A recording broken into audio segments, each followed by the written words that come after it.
and they're more about, you know, setting up these objectives and being very smart. I think their vision and their setup game is actually incredibly impressive. It's just the execution that they need to fine-tune just a little bit. Well, we are into Champion Select here, and we'll see whether Direwolves can do it. Of course, they're going to be starting on the blue side, and this sometimes, you know, in other metas has been certainly a good side for any team to be on, but Cloud9 have been dominant on the red side of the map. In fact, over their last couple of best of fives, it's been red side that's picked up the majority of the wins, but we've got bans coming through thick and fast. Maokai, Shen, and Orianna taken away from C9, and there is the Kalista, the Rakan, and the Jace being taken away from the Direwolves. But that's a very quick Sejuani lock-in. And of course, Schönfire is going to be the one to fire off those picks as quickly as possible. But the thing is that Schönfire is really known as kind of being a hunting or a tracking jungler. Yes, he can be a bit farm-heavy, but he likes to be on more proactive, ganking-oriented picks. If Direwolves can hold you in a lane phase and then just let Schönfire kind of do his pathing thing around him, that's where they find a lot of success. Now, Sejuani can do that in instances, but she's also, depending on the matchup, pretty brittle and frail. If you get into her phase, if you interrupt her in the early game, she can stall out a bit. So we'll see what the cross matchup is in the hands of Contracts, but Contracts is a very high-tempo jungler. You know, if he gets those picks that he likes, he can disrupt Schönfire. Speaking of picks that he likes, Jarvan being considered right now. Things like the Rek'Sai, though, that he's been playing a lot, does like that Warrior Enchant into the Black Cleaver, which I personally, as an LCK commentator, do not see very, very much. But look at this. Direwolves, they're not waiting at all. That Cho'Gath and Corki lock-in came in extraordinarily quickly, but we do need to go back to the Xayah pickup because Sneaky has been prioritizing that over things like the coveted Tristana. And there's Jensen locking away the Galio, and again, I'm not used to it going towards the top side of the map, but that is not a Jensen champion. Yeah, and there's a lot of flex picks. That's the first thing that really stands out to me about Cloud9's draft. The fact that, yes, we predict that that might go into the jungle in terms of the Jarvan, but there's the opportunity that that's mid or top Galio, that that's top or jungle Jarvan. It could even be a support Galio for all we know. So right now, Cloud9 haven't given away any of their strategy, but Direwolves don't really seem to care about that because of how fast and furious they are locking in these champions. They seem to know exactly what they want. Well, spoiler alert, I think that is going top lane. Sorry, it just doesn't feel like a Jensen pick, but Fantix is very comfortable on this Corki. We know him as a player that has gone back a very, very long time. However, the Corki in recent memory has certainly been one of those power picks for him, and also quite safe, unless Jensen is going to pick something like a Cassiopeia, which we haven't seen so far. Seen her on the ban list, not necessarily in that mid lane, and with her added scaling, maybe people just don't feel that she has enough early game power just yet. But the bans are coming in, and it's 80 carry focus on King as Tristana and Kog'Maw are removed. And bottom lane still getting a look at as Smoothie's. He certainly deserves the respect for the Hook champions, and both of them are gone. I mean, Smoothie's a massive playmaker there. If anything really gets started for Cloud9 early, it's usually in the tandem between Contracts and Smoothie and how these two hook up. So giving respect, taking away those heavy Hook champions makes a lot of sense. Now, putting Smoothie on something like this, yeah, it's going to empower Sneaky, but it's not necessarily the big playmaker that I want to see Smoothie grab a hold of. And the Janna is going to be locked in immediately after these bans go through, so Smoothie going to be definitely stepping away from that proactive role and heading straight into probably one of the most passive options that you can go towards. But Direwolves are looking at that particular option themselves. It's Caitlyn Karma to be locked away, and that is a lot of lane pushing power. And I like this because Piltover Peacemaker, of course, nerfed a little bit just recently, so not going to be able to clear out those waves as efficiently. Therefore, you just pick up the Karma to augment that a little bit themselves, as Impact is considering a Gangplank, but I don't think that's going to happen. There's a different G champion that certainly feels like more of an Impact move. Ooh. Oh, no, it's not. It's going to be the Jarvan 4 on the top side of the map, and Contract's going to be picking up that Nidalee, so theoretically we could have double Ardent Senses if we want them, but there is only 180 carry in this particular composition, and I told a lie. Froscarin, that is going to be the Galio in the mid lane. That's okay, Atlas. This is why you're the play-by-play caster. Let me take it from here. Well, I'll just step out of the dumpster for a moment, if that's okay. You did say the big key word, though, which was Ardent Sensor, and that's what Cloud9's composition is really built about. When Cloud9 faced CLG in the regional qualifier final, they did play a very similar composition to this, and it was the Ardent Sensor Athene's build coming out of Nidalee. In tandem with the Janna, it's putting all of that pressure and all of that carry responsibility on Sneaky's shoulders, and he went big in that series, so he can do the same thing in this one. Now, on the other side of that, it's super comfort across the board. You already mentioned Fantic's Corki, comfortable there, but it's also King's Caitlyn. That is one of his big champions. Oh, and yeah. yes, she's seen repeated nerf after nerf, but in tandem with Karma, they're going to have so much control over that lane. And again, Schernfire, how does he plug into that bot lane? His jungle proximity is huge down there, and he has so many options to play around their pressure pivot point. The really interesting thing about this is the fact that Chippies is not necessarily playing his carries towards the top side. We know him for things like Jax, things like Lucian that he didn't actually lose on. I know the sample size is only 2 games in the last split. However, still 100% is 100%. And Cho'Gath, a very different beast. Yes, you can bite people for a heck of a lot of damage, but for all intents and purposes, that guy is a tank. And Impact is going to have a little bit more control up there with the added damage that he has, especially early on that Jarvan. So Chippy's going to have to be very careful against a man that has been extraordinarily dominant. So as we hit Summoner's Rift, Direwolves, their normal playstyle may actually be hindered by what C9 have put together. And again, it's the reliance on having strong laners. The Direwolves very rarely play from behind. Out of their 29 games, they were only behind in 9 of them, so they don't have a lot of experience. And Cloud9, they've been moving. So you're saying their weakness is winning too much? Is that what you're saying? They're just too good now. But yeah, no, that certainly can be a problem, especially when Direwolves are such a snowbally team as well. They win fast, or they don't win. That's sort of how it works. So Live fast, die young. yeah, that's basically it. Sounds like the OPL motto. But that is going to be difficult with something like Sejuani in the jungle, which doesn't have a lot of pressure. Does suit Schernfire because he doesn't like helping very many people in the early game. The dude likes to get around the jungle, farm things up, and then be that dominant force and try and disrupt the enemy and play aggressively rather than gank for his lanes. His jungle proximity mid and top is abysmal. Yeah, terrifyingly low. It's very skewed towards this bottom lane, I think is the fair way to say it, which again... That's a much better way of saying it, Ross. Thank you. We got a thesaurus on hand. Which is, again, why I put so much, a magnifying glass on contracts. I know that, Jensen's the big talking point of Cloud9. He is kind of the heart and soul of the team. Really, everything plugs into him. But it's about how Smoothie and contracts and the sacrifices that they make to really set Jensen up for success. Placing deep vision, hanging around his lane, ensuring that he gets the pressure that he needs to get the backs that he wants so he can take advantage of how talented of a player he really is. Well, Impact is being quite frustrating here as we start up first camps for the junglers. Schernfire will, of course, have a smite if he wants to take down this blue buff, and Impact does get that late ward down and will head towards this lane. Chippy's having to take the long way around because he doesn't want to tussle with the Jarvan. Could mean that he gets zoned off a lot of this experience. We'll see how aggressive that Impact's actually going to be, and yeah, just... Yeah, Vorpal Spike's actually feeling pretty satisfying there for Chippy as he grabs a couple of them. That's the thing about Cho'Gath, though, is, when he wants to farm, he has to push the lane. It does leave him exposed. And if you look at all of the lane options that Contracts has to gank, top lane does look pretty delicious early on because you do have the kill pressure and the CC that Jarvan's going to offer. That said, Contracts, I feel like he's just going to spend a lot of his time trying to hunt or play around Sejuani. It doesn't feel like Nidalee is that sort of ganking jungler, though, that wants to get into the enemy jungle and really mess him up. And hunting Sejuani's is certainly something a lot of junglers have figured out is a great idea, just because she doesn't necessarily have all that power in the early game. He is just looking to steal away this Gromp, though. And he's miles and miles away from Schern at this particular stage. So we'll see where he goes. Looks like he's considering the Scuttle Crab. Did he just taunt the red buff? I hope so. It seems like a Schernfire thing to do. It definitely does. But so far, it's been a pretty calm game. It was sneaky and Smoothie ending up late because they did leash for contracts there, whereas Karma and Caitlyn got to walk directly into the lane. So they should have control and push priority down there. And I'm curious how Schernfire is going to translate that into grabbing deep vision on Contract's jungle. Again, he needs to get eyes on this guy so he can stay away from him until Sejuani really feels strong in the mid-game. And as we look down towards the bottom side, no Relic Shield shenanigans being picked up by any of these AD carries. It's going to be the swords and shields as King utilizing that extra range, meaning that he can pick up that Doran's Blade and be a little bit more comfortable. But Sneaky farming out quite nicely, despite the fact that the shove's certainly going in favor of the Direwolves, as you might expect with the amount of push pressure that you have with Karma and Caitlyn. And so far, Schernfire set them up for success in the bottom lane, King and Destiny, by grabbing an early Scuttle Crab, by placing deep vision down there so they can afford to be that over-aggressive and that extended forward, trying to punish the tower, trying to punish the Janna lane.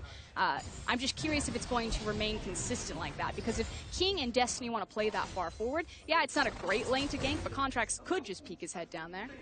As we have a peek into the mid lane, you mentioned Jensen, certainly the player that C9 like to play around. Fantix has had basically the highest CSD numbers since he started playing professional League of Legends in Oceania. So still, he's farming out great, but the Justice Punch is going to come in, and he's going to get taunted up. Spear lands from Contracts, jumps forward. There's the flash to follow for the first blood. And Contracts, you'd expect him to be in the mid lane, but it's not always successful ganks that come out. Fantix, that's a problem to start things off for the Direwolves. Yeah, and Fantix is just trying to lessen the bleeding right now, pulling the creep wave over to the side, trying to get at least a nice freeze for Fantix, or holding the wave in a good spot for him. He does have teleport, so there he comes. He's not going to lose too much in terms of the CS on the wave, but losing first blood to Contracts is certainly going to hurt. That's a big problem. Jensen going to teleport back in as well, has his Catalyst, so the dueling potential for this Galio feels a little bit infinite from now on. And this means that it's basically a nullified matchup anyway when it's Corki versus Galio. He's going to farm things. Corki's going to try and impact the lane, but really you're a Galio. You tend to shrug when it comes to a lot of that pressure. But it does get that much easier to try to punish Fantix because he doesn't have his flash. Yes, he has his Valkyrie, but Contracts showed that it doesn't necessarily matter there. Did also burn his own flash in return, however, as Jensen, actually, getting pretty aggro. Yeah, misses the punch, but gets the passive. It's about the thought. That's going to be fine. As we have a look at this gank, it was pretty picture perfect from the mid and jungle from C9. And that's the thing, you know, we know that C9 are going to be about Jensen in that mid lane. They offer him so much. And I asked the question, you know, what is Contracts or Smoothie setting up and sacrificing him? Smoothie's probably going to be locked down because he's John. He's on babysitting duty for Sneaky. But Contracts can spend all day around that mid lane or even ganking the mid lane. Yeah, well, good news for Direwolves fans is the fact that it hasn't affected farm too much. Fantix having a better time than at least Team 1 did. Big wave Cataclysm, yeah, Impact going aggressive onto Chippies. He actually can't get out of here. But thankfully not a lot of damage as the spear is going to land. That's going to finish him off. Meanwhile, on the bottom side, King able to pick up a kill against the flow of what has been C9 domination. But man, both solo lanes being taken down, and we mentioned this is so key for the Direwolves win condition. But it's usually not in this lane. That's the thing. They are so reliant on Chippy's ability to play a side lane, on Fantix having control of the side lanes himself. Now, in this composition, it's not necessarily about the Cho, but it would certainly help for the Corki. It's not usually King and Destiny about to take this turret that are getting these early kills. It's fine. Jarvan's got a steroid. Oh, but the creeps! They're gonna die. There it is. Okay, so first turret going over to C9 as well. Settling about a 2,000 gold lead for the North American squad. But this is actually really important, because yes, the towers are dropping really early, but why this is important for the Direwolves in particular is because they've really struggled to try to play cross-map reactive plays. We take another look at this. I guess it's not a solo kill. 2v1 in the top lane. That feels good. It's one spear, I guess. You can call that partially a solo. Is just going to have a look at Smoothie being taken down on the bottom side as well. Oh my god, Destiny. That's a lot of damage. Point blank. Yeah. It's like, we gotta respect the AD carry. That's the one doing all the damage. No. It's all about Destiny. Smacking them in the face. Of course, shot call out for the Direwolves as well. For those less familiar with this team, the man has played 3 roles professionally, I believe. AD carry, mid, and now support. He's also been a coach. He has. He's certainly been around the scene as John is trying to hold on to this tower, but it should fall in this rotation. And as I was saying, Direwolves usually don't take structures this early. Now, they got the Karma Caitlyn matchup. Of course, they're going to have a super heavy pushing lane. This is to be expected. Not necessarily the 2v2 solo kill, but certainly the tower fall. You know, that's not on Sneaky or Smoothie. That's how that should play out. But when the Direwolves have an open map, when they need to start coordinating where they're rotating around or being in the correct lanes, understanding their win conditions on that open map, that's when they start to falter. They're really strong in isolated, lockdown lanes. So I'm really curious to see what they've learned over the course of their Korean boot camp, and if they can keep up with the setup of Cloud9. Well, it seems like already their focus has changed, because Chippy's falling down very, very low. C9 will be able to take this Cloud Drake to start things off. You can imagine Direwolves not too upset about that, because Clouds just don't get all that much respect. I'm personally a big fan of Cloud Drake, just because, you know, rotations are fun. I've spent a lot of time in Korea, but not exactly the most coveted, because Jensen's going to be handed over a blue buff as well. So theoretically, C9 coming out ahead with a lot of extra objectives. Direwolves not going to be too upset. Here comes Shern, though. He's actually slipped in underneath this vision. Yeah, Destiny's going to flash forward. They're looking for a kill onto Smoothie yet again, but that's a great Monsoon to get them out of the way. The disengaged Queen herself is going to once again reign supreme. Yeah, compensating for the fact that he doesn't have his flash, but it doesn't really matter because he had his ultimate. So still drawing a lot of attention. Unfortunately, Direwolves move a lot of their pieces down bottom. They already lost the dragon. They've already taken the tower, so they don't really get anything other than the ultimate. It does mean that C9 do have to get out of that lane. A lot of respect now for this Caitlyn, who is ahead by about 14 CS. You say that, but Cloud9 actually funnel a ton of their side lane farm onto Sneaky, and you can actually see him creeping forward. But speaking of creeping, here comes Contracts. Yep, and there it is. The heroic entrance going to come down as well, and despite the fact that that spear didn't land, Contracts is still going to hop over that wall and steal away the kill. That is 3-0 now for the Nidalee. That's 100% of the kills for Cloud9. But this is a good counterplay from Direwolves to at least get some chip damage here now. C9 are setting up for a flanking maneuver, but Jensen probably doesn't want to take it without the ultimate. Qualifier does at least land the Arctic Assault, but it's not too much of a worry here for C9 as there are no more creeps. King's just going a little bit aggressive in his movements at least. Can do so with the added Inspire Shield, giving him some movement speed and some protection. But while this has been happening, Impact's still been left alone on that tower. Yeah, and they pushed this one up, so a lot of farm is now going to go missing for Chippies. Chippies is not having a very good time. So if we go back to the Twitter banter, it's just bad news bears, really. I think Impact still doesn't really know who he is. He's like, oh, that's a glorified cannon creep. I'm going to take him down.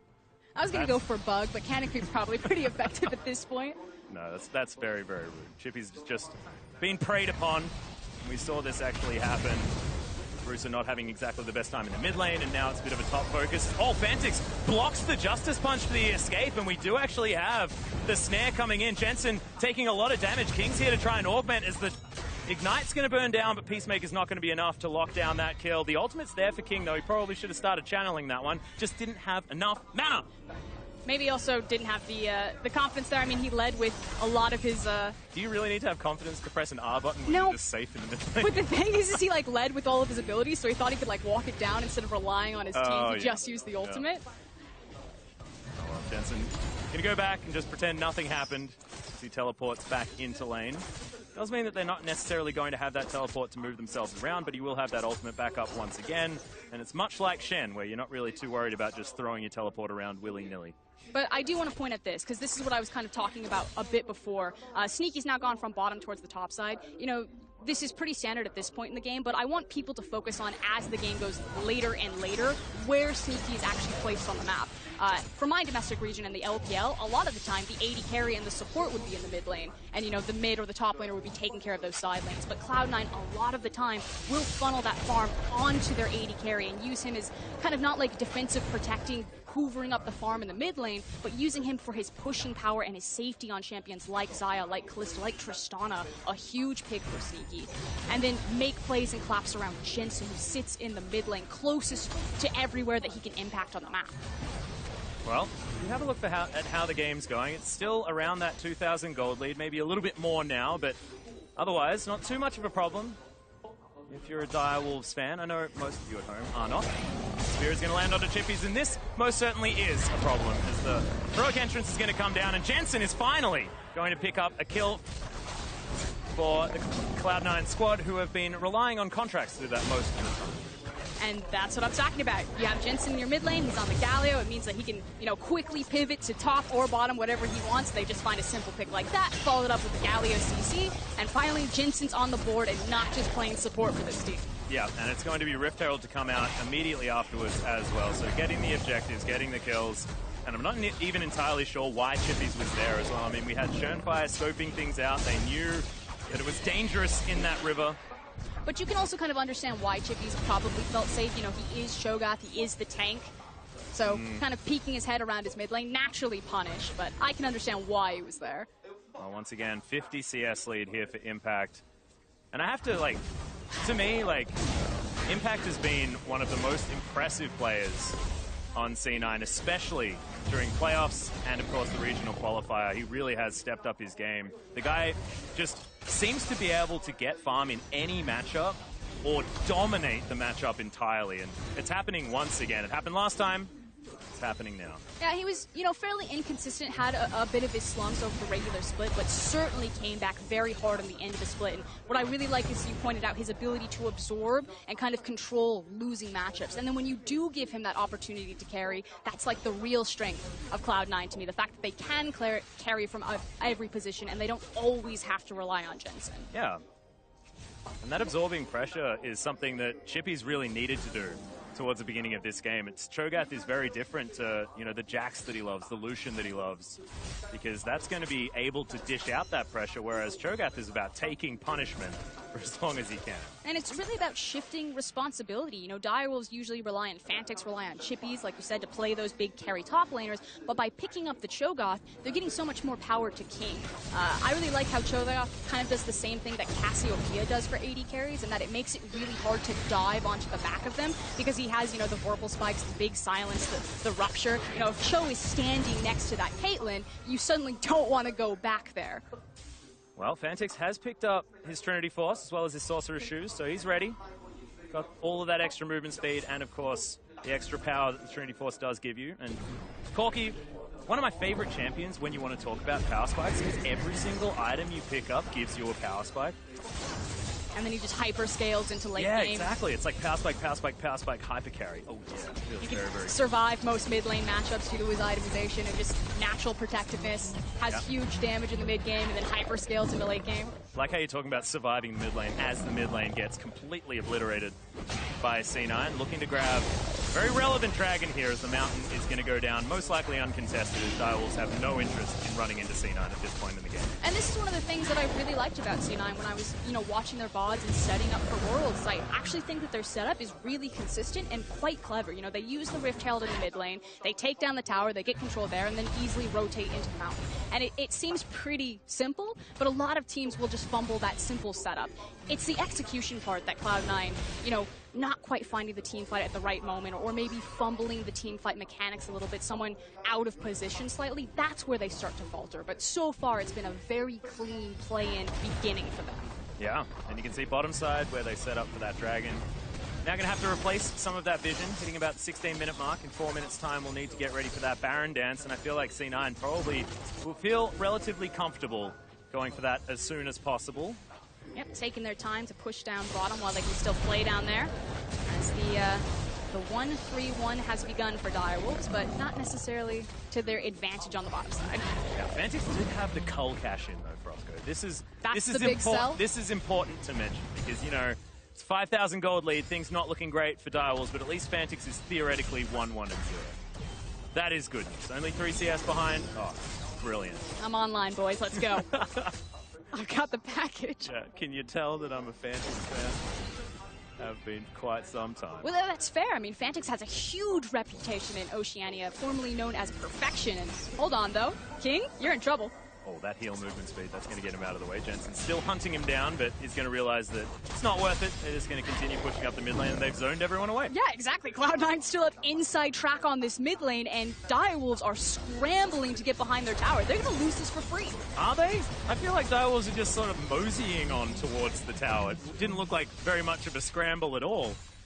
As Impact is just going to pick up this wave that Fantix was shoving into the turret, and honestly, it's just not necessarily working out for the Direwolves. And we said that this could definitely be a problem. If they fall behind, they don't have that pressure to play with. And we haven't seen the Direwolves in this position for a very, very long time. They're used to pushing up their waves and providing space for Schönfire. And now it's about triaging your lanes and getting Schönfire somewhere to farm, while King and Destiny are the ones that have the lead, which is the complete opposite to how things are supposed to work for this team. The Direwolves are used to being proactive. They're used to setting their pace. They're used to saying, this is where we're going to fight and this is how we're going to sculpt the map. When they have to be reactive, they virtually have very little experience domestically playing that. And again, when they're behind at 15 minutes, they've only been behind 9 times out of 29 games. They do not have experience playing from behind. Yeah, certainly not good. Whereas you look over the other side, C9, often when they're making proactive plays, that's where things go wrong. However, them in a reactionary style, when they're playing calm and collected, just waiting for someone to make a mistake moving towards them, they have looked brilliant. It worked fantastically well in the qualifier against CLG, and now they're able to do it to no end against the Direwolves. And it's just the stylistic mismatch is what I feel is a real problem here. Even though in this game they were making proactive moves and things were working out for them, it's still, whenever Direwolves go for anything, it just doesn't necessarily work because C9 know what to do in each situation. And they know exactly where they need to be, which is pushing in this inner top lane tower. Now, while this is happening, simultaneously, Jensen is hard shoving mid lane. So it's just about a game of patience as Cloud9 are chipping away on all of the structures on the map. Yeah, and stealing away the jungle over and over again. You can see 130 against 83. And I know jungle camps is a bit of a confusing one because there could be Krugs and Raptors mixed up in there. But 50 CS in the lead for the Nidalee is pretty bad. But take a look at fans. Your map right now, because the Baron is spawning in 27 seconds. Cloud9 are simply creating space to get all of these control wards and all of this vision placed in Direwolf's jungle. So their tactic is clear. They'll take the tower for free. They've just simply overwhelmed Direwolves there. But the real prize is the Baron. And again, like I said, with the setup that Cloud9 do, it's actually really impressive. You know, let me see LPL. I don't buy a lot of wards. Cloud9 buys a ton of wards.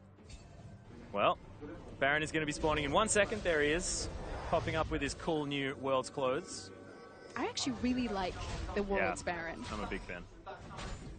But look at all of the vision that C9 have. They are so prepared to head towards this. They're not actually going to go towards it right now. Direwolves have themselves in position, but C9 may as well farm them a little bit more before heading towards the big purple worm. They're actually waiting on impact, so that's the big guy that you need to be paying attention to. As soon as he gets that pressured to where the Direwolves need to respond, they're put in this position where we either try to jump on the 4 members that are out of position, like Sneaky. Oh god, Destiny. Didn't necessarily want to take that fight in the end. His impact is going to teleport forward. Good Howling Gale's actually is going to knock him up. It was actually a rupture. He's just going to get eaten. Jensen comes down. They're going to trade 1-for-1 as Contracts grabs himself yet another kill. The Justice Punch is good onto Fantix. Valkyrie's himself out of the way, so he's going to be relatively safe. As Chippies is launching forward, he's actually quite tanky now. As King, that was a little bit over-aggressive. Flashes out. He's going to be fine for the moment, but he probably didn't need to use his summoner just there, and it's a 1-for-1 in the end. And probably something the Dials are going to be okay with, but man, that was an odd one, King. That was a bit aggressive. Your boy King, what, nets forward, flashes back out. I didn't want to be here, and he doesn't want to be there. Nope, certainly doesn't. Not going to get hunted just yet, so Contracts looking for this last tip is going to miss it. King wants to turn this one around. Chippies is a very, very big Jurassic Cho'Gath right there. But there, that's exactly what I'm talking about. Cloud9, they had that jungle lit up like a Christmas tree. Oh, God. That hurt. They could see everything and anything, and you see the idea. The idea is 100% correct. They've got impact, he's grabbing the wave, he's like, just hold up, guys, wait a little bit, we've got the correct vision control, I'm gonna pressure bottom, and then we're gonna make our move. But it's just slightly out of positioning, just a slight missed execution where they lose a lot of that momentum, that time and that gold of, you know, buying that vision, placing it down, setting up the Baron. And where Cloud9 had been really ramping up the tempo of the game, they now need to take a step back and kind of catch their breath. They wasted their teleport summoner, so it's much harder to make that cross-map play. So Direwolves, with their bold move over the wall here on the blast cone from Surenfire, bought themselves probably about 5 minutes more to continue to farm and try to get a foot back into this game. Now we've got to try and work out what King was trying to do here. That is the most important. I think he just saw greatness in his eyes and he decided to go for it. As coming into this fight, you know, impact, the idea was correct. You teleport to the other side, but frankly his team was just a little bit spread out away from him, and here's the flash. Excuse me, the net. Now here's the flash. Taunt right on top of him, needs to get away from the Galio. Thank God Chippies caught the Falcon Punch there, so Jensen couldn't follow up, and then it's just a healthy disengage for Cloud9. I'm sure someone can tell us why he did that, but I personally have not figured it out just yet. I always say that it's better to have bloodlust in you because that's harder to train into players. Like, you want the player with the killer mentality, and then you just try to rein that in. Well, one thing I do want to point out is that Direwolves have a lot of control wards. One was just put down, but they've got 3 more in the inventory. I'm proud of you boys. That's what we need. We need the vision. 3,000 gold behind those, so we're not going to use that vision to be aggressive as Surenfire is going to do exactly that. Contract's going down very, very low as there's the heroic entrance and impact. Massive cataclysm damage. Shern's going to die as well. Destiny, I believe, died incidentally as they were trying to kill everyone else. And this should definitely spell Baron. Shern dead, no smite. And C9 just looking to put the final nail in the coffin of what has been a very difficult game for the Direwolves. At Cloud9, they took their breath. They said, just run it back. We don't have the teleport, so this time Impact will play with us. They find their hard engage, just blow them up with the gold lead. 10K now in their favor that they've accumulated this game, and walk through with a free Baron.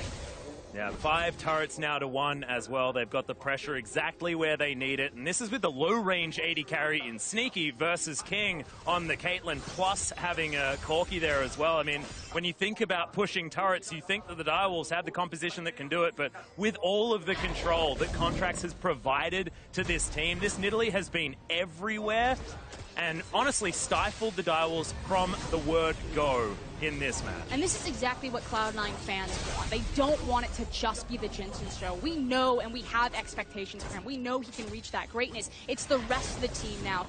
They have the same thing in them. We've seen it from Sneaky going Miracle Mode. We know Impact can be a world champion. They just need to return to that form. Well, Arctic Assault is going to go wide as Smoothie takes a lot of damage here, but Impact going to get himself right in. Knocks up Chippies, but not exactly the right champion that he wants to be going for. As Schönfire, that Arctic Assault was an odd one, as Sneaky's going to be able to pick up that kill. And yes, it was a decent Glacial Prison, but there was no follow-up. There was nothing else, and then he decided to put his face into it once again. Just not necessarily working here in the Direwolves. I mean, I can understand this because you have to try and make plays. You have to try and do something. The idea isn't to lose slowly, ever. You've still got to try and make plays because you're only going to win based on surprise at this stage. And even that is going to be extraordinarily hard. Now, he did zone off a lot of members for Cloud9, but it's about who they're making the plays around. And frankly, Fantix is really the only guy doing necessary damage at this point. Because of how far ahead of the clock Cloud9 are, especially on their tanky members, even with the static Shiv as well as the Infinity Edge, King is still really reliant on needing that armor penetration before he's doing any damage really in these two fights. Oh dear. Taking another look at this one, it's the big Cataclysm, the Wombo combo from Impact that really sets everything up, as well as the fact that the teleport never comes in. So this is a 4v5 in favor of Cloud9. Yeah, and the Cataclysm in the perfect position there as well. Direwolves, 3 men struck by it, having to try and spread as much as they could, but certainly Destiny not getting out of the way of that one. We have a couple of flashes now up for the bottom lane here for the Direwolves, so can at least get themselves out, but it's just looking so scary. And that's a 12,000 gold lead, and this has been a statement day for Cloud9. We heard them say we shouldn't be in this tournament. We should be heading straight to the group stage to start things off. And honestly, I'm becoming a believer. I thought that maybe it was a little bit overconfident. Maybe that could bite them here, but C9 have said absolutely no. We said it for a reason, and it's certainly looking like that. Direwolves' last-ditch defense. They haven't lost base turrets just yet. It's feeling like only moments before that happens. Baron ticking down slowly. And again, all eyes really have to be on Schönfire as the primary engage tool. He needs to hit the perfect ult, and it needs to be followed up by the perfect Fantix damage if Direwolves want to stand a chance here. Otherwise, it's just going to be a slow, suffocating crawl for Cloud9. Yeah, and King, he's just taking so much damage. Phenomenal taunt comes down for Jensen, who's really playing this Galio like a man who's been playing it all split, and he certainly hasn't. Contract's going to finish off Schönfire. And C9, it's like this mid-jungle duo are always going to have someone who gets all the kills, and this time it's going to be Contracts with Jensen just setting them all up for him. The Nexus turrets are now going to be falling down as C9 27.5 minutes into this game, looking to put the final nail in day one. And certainly the statements have been made. Direwolves, they were talking the talk, but the walk was more like a limp today. We'll see whether day 2 is going to be better, or whether their game to finish out the night is going to be better as well, because that wasn't enough. And C9 looked so dominant in this group. They look like the strongest team in play-in so far. Lion definitely up there as contenders, also looking good in form, but nothing to the dominance that Cloud9 have. I think WE did pretty well as well. Crashed on for this tournament. I'll hold off on that one. Yeah, I know. Just all the faith in China is difficult to get out, but certainly faith in North America is something that you can definitely have, because Cloud9 made that one look incredibly easy. They made their last one look easy as well, and this one is feeling exactly the same way. And now it's a question of how this will impact the Direwolves if they're able to bounce back from this. They